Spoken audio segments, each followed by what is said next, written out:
नमस्कार मित्रांनो, NG math class या आपल्या यूट्यूब चॅनलमध्ये मी नागनाथ गरजे तुम्हा सगळ्यांचं मनापासून स्वागत करतो। मित्रांनो, आपण अंगणवाडी पर्यवेक्षिका, त्याचबरोबर मुख्य सेविकेसाठी, त्याचबरोबर महिला व बालविकास असेल याच्या पदासाठी सुद्धा अतिशय उपयुक्त असं गणित व बुद्धिमत्ताची प्रश्नपत्रिका या ठिकाणी पाहत आहोत।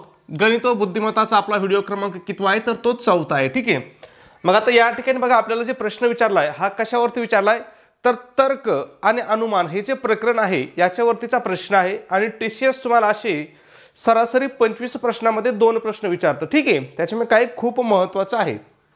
मग या ठिकाणी बघा काय केलेलं असतं, इथं 2 विधानं दिलेली असतात। काय 2 विधानं असतात, हे बघा 1-2 विधानं आणि त्याच्यावरती पुन्हा खाली काय असतात 2 निष्कर्ष असतात आणि त्याच्यानंतर आपल्याला या ठिकाणी खाली पर्याय दिलेले असतात आणि आपल्याला त्याच्यातून कोणता निष्कर्ष बरोबर आहे किंवा कोणता निष्कर्ष चूक आहे हे आपल्याला शोधायचं असतं। ठीक आहे, मग आता इथं काय सांगितलं बघा,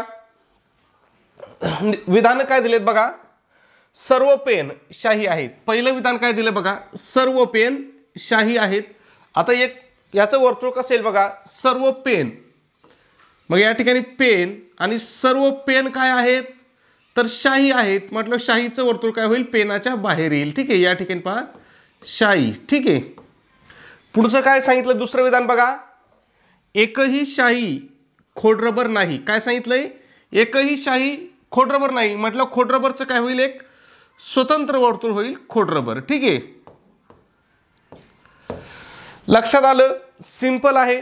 फक्त एवढी जर तुमची डायग्राम व्यवस्थित आली तर तुमचे हे निष्कर्ष कधीच चुकणार नाहीत। मग बघूया इथं काय निष्कर्ष विचारलं बघा, एकही पेन खोडरबर नाही। काय एकही पेन खोडरबर नाही म्हटलंय, बघूया बघा, इथं पेन आहेत, इकडे खोडरबर आहेत, दोन्हीचे काय आहेत 2 स्वतंत्र वर्तुळ आहेत, म्हणजे काही संबंध आहे का नाही। मग हा निष्कर्ष काय आपला बरोबर आहे। दुसरा निष्कर्ष बघू आपण, काय सांगितलंय, काही खोडरबर पेन आहेत। बघूया खोडरबरचं कुठं आहे, हे वर्तुळ आहे, पेनाचं वर्तुळ कुठे आहे, इथं आहे, दोघांमध्ये काही संबंध आहे का, काहीच नाही। मग काही खोडरबर पेन आहेत का तर नाहीत। मग आपलं फक्त काय आहे, पहिलं निष्कर्ष बरोबर आहे। मग आपलं उत्तर काय असेल, फक्त एक योग्य हे आपलं उत्तर असेल। लक्षात आलं, फक्त एक योग्य हेच आपलं काय असणार या ठिकाणी उत्तर असणार आहे। आता या ठिकाणी बघा, तुम्हाला ज्यावेळेस असा प्रश्न विचारला जाईल ना त्यावेळेस तुम्हाला वर्तुळ काढताना फक्त एक गोष्ट लक्षात ठेवायची, काय, जर हा सर्व शब्द असेल तर तुम्हाला काय करायचे, एखाद 1-2 वर्तुळ काढायचे बघा बरं का। जर सर्व असेल तर मग पहिल्या वरचं वर्तुळ काय असतं लहान आणि दुसऱ्याचं वर्तुळ काय असतं बाहेरचं किंवा मोठं। ठीक आहे, त्याच्यानंतर बघा दुसरं बघा, जर एकही असेल आणि नाही असेल तर काय असतं, यांचे 2 सेपरेट वर्तुळ असतात बघा, असं थोडक्यात असं, म्हणजे या दोघांचा काहीही संबंध नसतो। ठीक आहे, त्याच्यानंतर जर काही असेल तर वर्तुळ कसं असतं, हे एक वर्तुळ आणि हे एक वर्तुळ, काही म्हणजे हा भाग एकत्र असतो। लक्षात आलं, फक्त एवढ्या 3 गोष्टी जर तुम्ही लक्षात ठेवल्या ना तर या प्रकरणावरती एकही मार्क जाणार नाही। जर सर्व विचारलं एकात 1-2 वर्तुळ काढायचे, छोट्या वर्तुळामध्ये पहिली गोष्ट लिहायची, दुसरी गोष्ट बाहेरच्या वर्तुळामध्ये। जर एकही नसेल तर 2 स्वतंत्र वर्तुळ काढायचे, म्हणजे याचा कुठलाही एकमेकाशी काडी मात्र संबंध नसतो। आणि जर काही असेल तर अशा पद्धतीने, अशा 2 रिंग तुम्ही ऑलिम्पिकच्या रिंग पाहिल्या असतील ना, तशा 2 रिंग एकात एक असल्याने काय करायचं, वर्तुळ काढायचं। फक्त या बेसिक 3 गोष्टी आहेत, याच्या बाहेर हे प्रकरण नाही। ठीक आहे, बघूया पुढचा प्रश्न बघू, काय विचारलं बघा, सेम प्रश्न असतो, काही वेगळं नसतं याच्यामध्ये। काही पुस्तके, मोबाईल आहेत। आता बघा काय शब्द इथं, काही, काय शब्द आहे, काही पुस्तके काय आहेत, मोबाईल आहेत। मग तुम्हाला काय सांगितलं होतं मी, काही असेल तर काय 2 वर्तुळ पण ते एकात एक असे गुंतल्यासारखे। ठीक आहे, मग काय पुस्तके आणि मोबाईल, पहिलं वर्तुळ कशाचं येईल, पुस्तकाचं येईल आणि दुसरं वर्तुळ कशाचं येईल, मोबाईलचं येईल। ठीक आहे, पुढं काय सांगितलंय, काही गणकयंत्रे मोबाईल आहेत। काय सांगितलंय, काही गणकयंत्र काय सांगितलेत, मोबाईल सांगितले। आता याचं वर्तुळ कसं येईल, आता आपल्याला इथं पलीकडे जागा नाही, इथं वर्तुळ येईल, मी इथं डबल वर्तुळ काढतो बघा, छोटे छोटे थोडे, हे बघा हे पहिलं आणि पुन्हा काही म्हटल्यावर काय होईल, अशा पद्धतीचं येईल।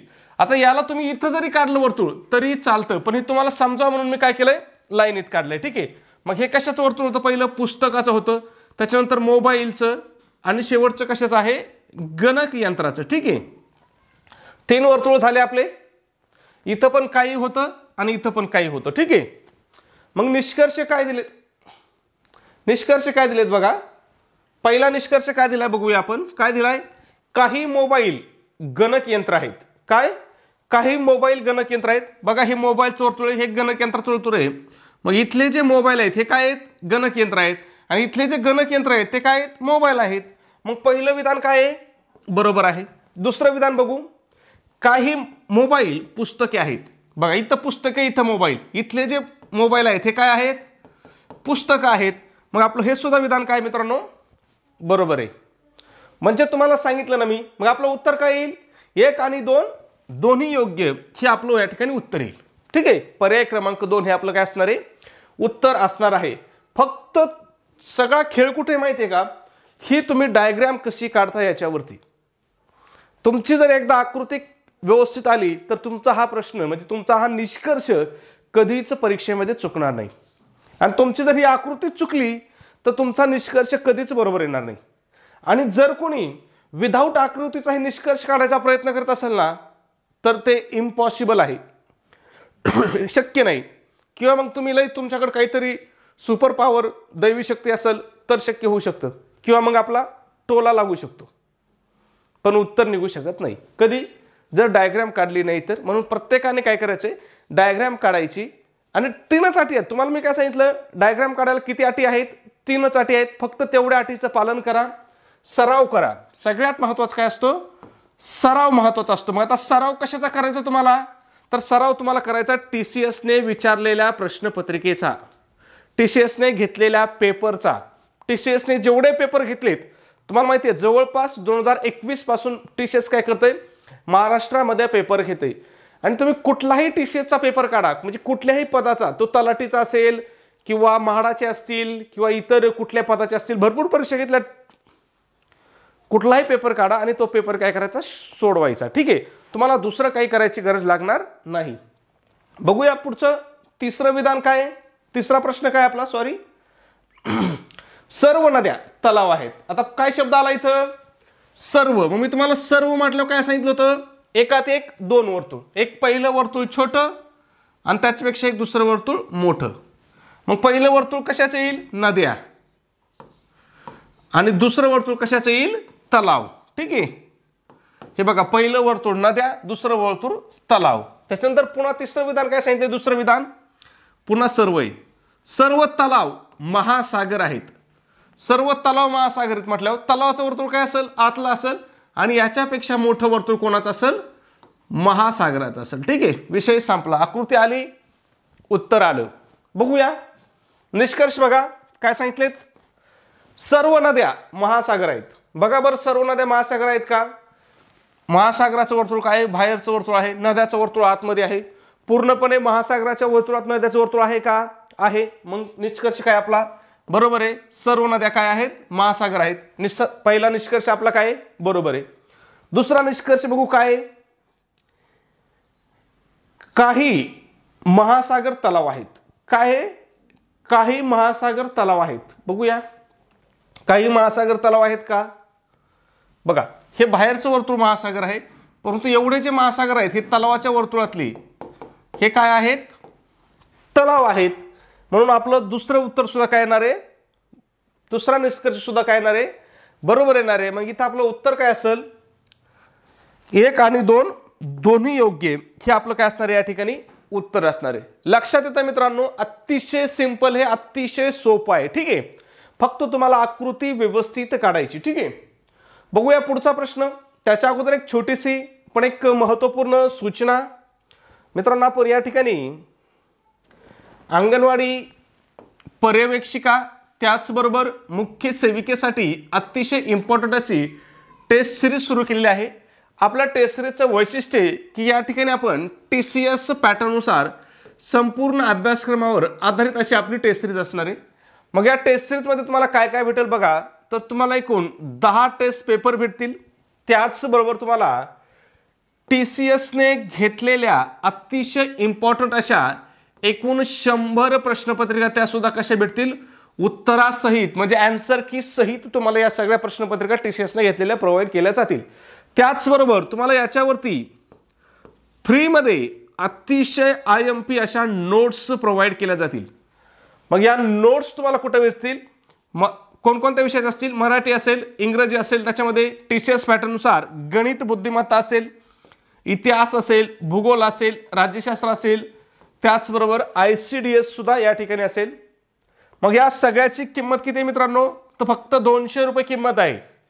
परंतु त्याच्यात सुद्धा विद्यार्थ्याच्या मागणीस्तव आपली ऑफर चालू आहे. जर तुम्ही आपल्या ऑफरनुसार आज जर तुम्ही आपली टेस्ट सिरीज घेतली तर ती तुम्हाला फक्त आणि फक्त काय होणार आहे? 149 रुपयाला तुम्हाला ही टेस्ट सिरीज पडणार आहे.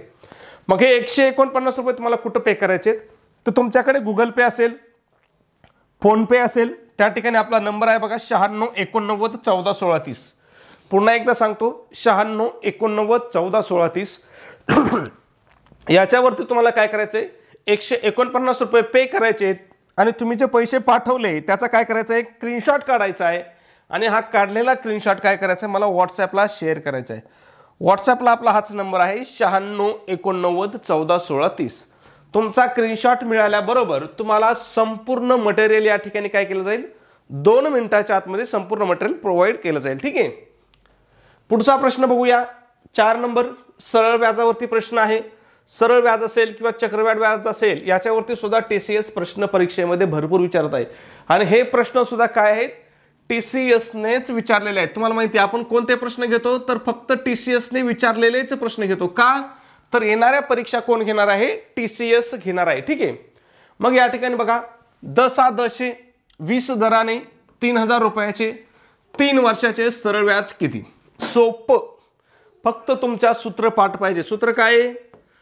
सरळ व्याज बरोबर मुद्दल गुणिले दर गुणिले कालावधी. त्यालाच आपण काय म्हणतो? मुदक. छेदामध्ये किती? 100. फक्त एवढं सूत्र आहे आणि या सूत्रामध्ये किमती टाकायच्यात. तुमचं उत्तर काय होईल? निघून जाईल. मग आता इथं काय विचारलं आपल्याला? सरळ व्याज विचारलंय. काय विचारलंय? सरळ व्याज. मग सरळ व्याज इथे म्हटलं सरळ व्याजचा x घेऊ. x बरोबर काय होईल? मुद्दल किती आहे? 3000 रुपये दिलेत.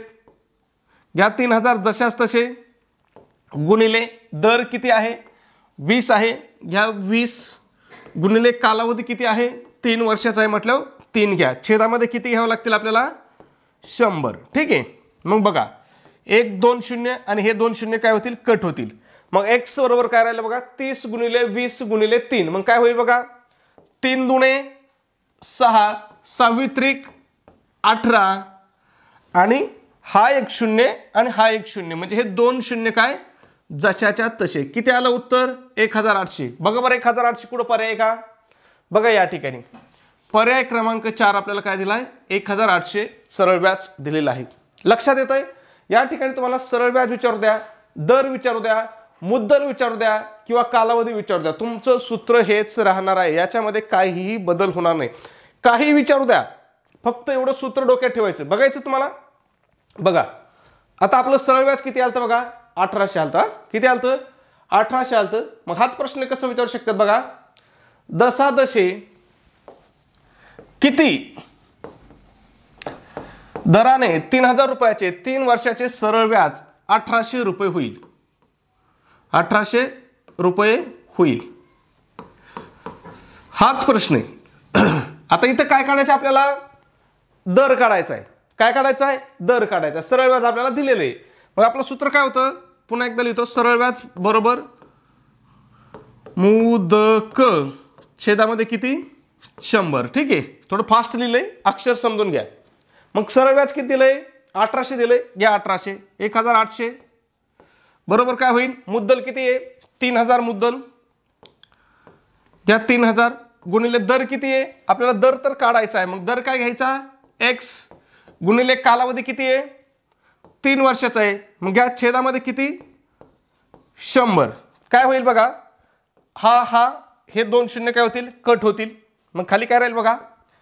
1800 बरोबर काय राहील?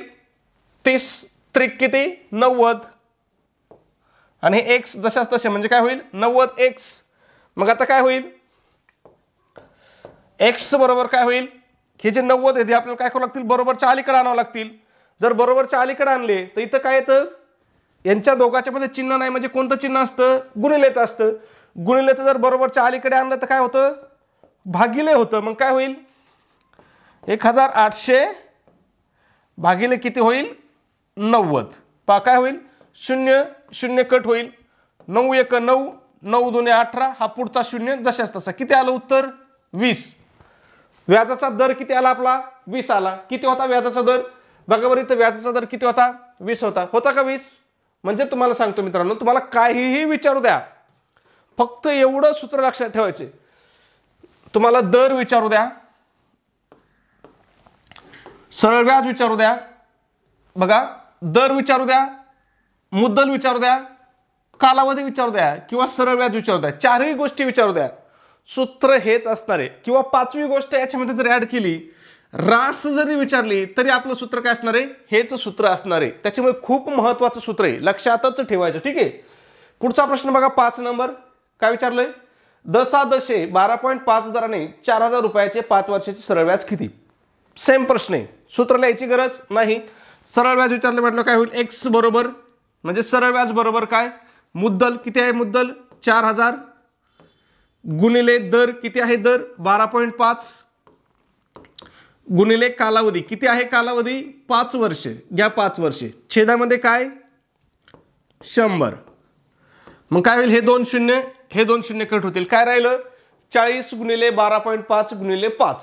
मग बघा इथं 0 आहे आणि इथं पॉईंट आहे म्हणजे काय होईल? 0 आणि पॉईंट कट होईल. मग एक्स बरोबर काय राहील बघा?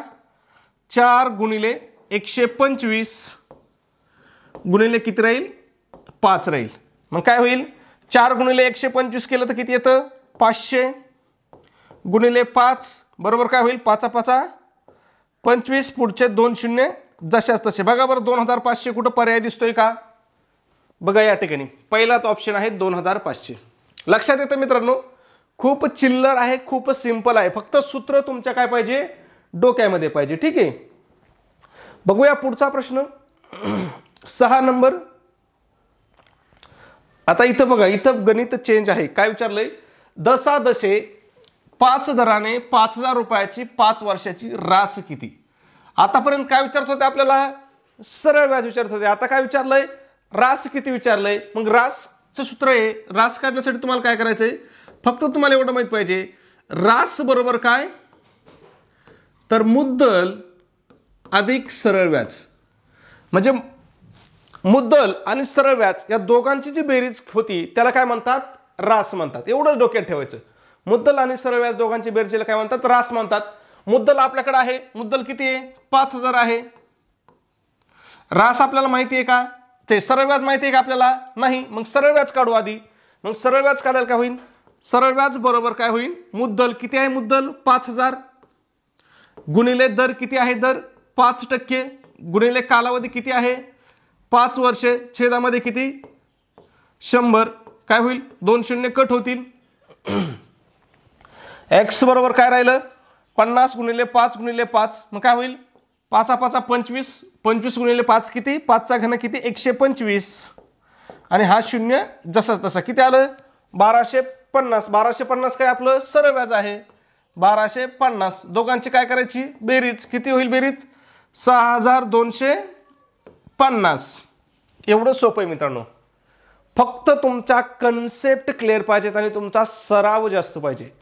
गणित बुद्धिमत्तामध्ये सगळ्यात महत्त्वाचं काय असेल तर तो तुमचा सराव असेल. तुम्ही किती हुशार आहात, तुम्हाला काय येतं याला काडीची किंमत नाही गणित बुद्धिमत्तात. गणित बुद्धिमत्तामध्ये सगळ्यात महत्त्वाचं काय आहे? तुम्ही सराव किती केलाय हे महत्त्वाचं आहे. की काय? सराव किती केलाय हे खूप महत्त्वाचं आहे. म्हणून तुम्हाला सांगतो फक्त सराव करायचा, बाकी काहीच करायचं नाही गणित बुद्धिमत्तामध्ये. ओके. आणि जे महत्त्वाचे सूत्र आहेत ते मात्र तोंडपाठ करायचे. जर तुम्ही सूत्र एका पानावर लिहिले ना तर हार्डली 2 पानं भरतात.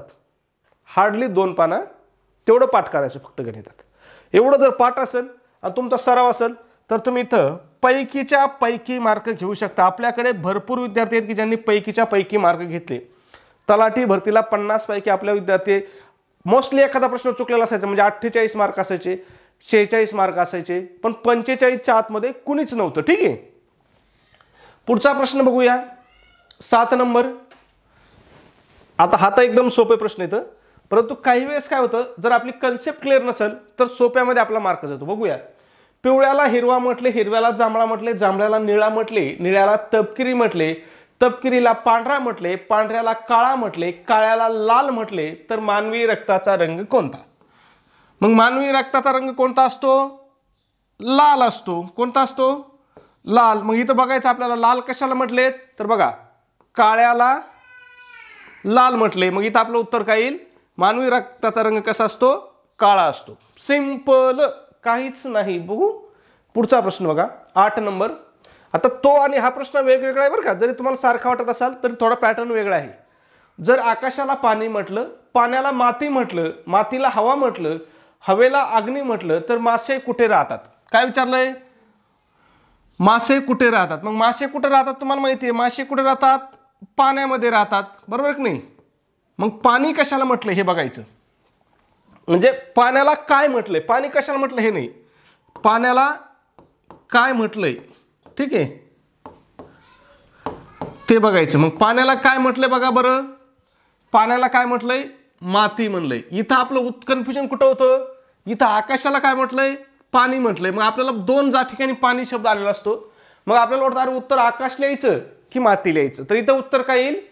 पाण्याला काय म्हटलं हे बघायचं. मग पाण्याला काय म्हटलंय? पाण्याला माती म्हणलंय. मग आपलं उत्तर काय येईल?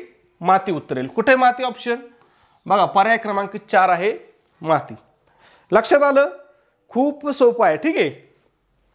पुढचा प्रश्न बघू. 9 नंबर. जर कार्बन डायऑक्साईडला ऑक्सिजन म्हटले, ऑक्सिजनला नायट्रोजन म्हटले, नायट्रोजनला ऑर्गन म्हटले, ऑर्गनला निऑन म्हटले, तर या सांकेतिक भाषेनुसार हवेमध्ये सर्वात जास्त प्रमाण कशाचं असतं? आता तुम्हाला माहिती पाहिजे. हवेत सर्वात जास्त प्रमाण कशाचं असतं? नायट्रोजनचं असतं. कशाचं असतं? नायट्रोजनचं. ठीक आहे. हे तर तुम्हाला बेसिक गोष्ट माहित पाहिजे. म्हणजे पुन्हा इथं विज्ञान आलं. ठीक आहे.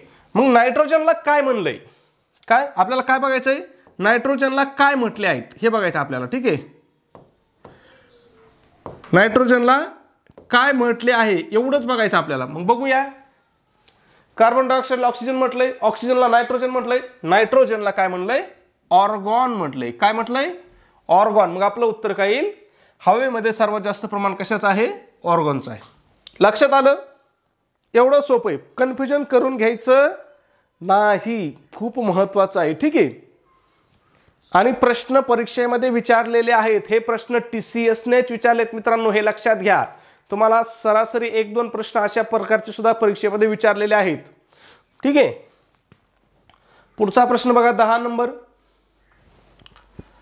समजा कारला 8 चाके आहेत, रिक्षाला 6 चाके आहेत, तर मोटरसायकलला किती चाक असतील? याचं उत्तर काय करायचं तुम्हाला कमेंटमध्ये सांगायचे. त्याचबरोबर सबस्क्राईब केलं नसेल सबस्क्राईब करा. व्हिडिओ आवडला असेल तर प्लीज एक लाईक सुद्धा व्हिडिओला नक्की करा. ओके. धन्यवाद मित्रांनो.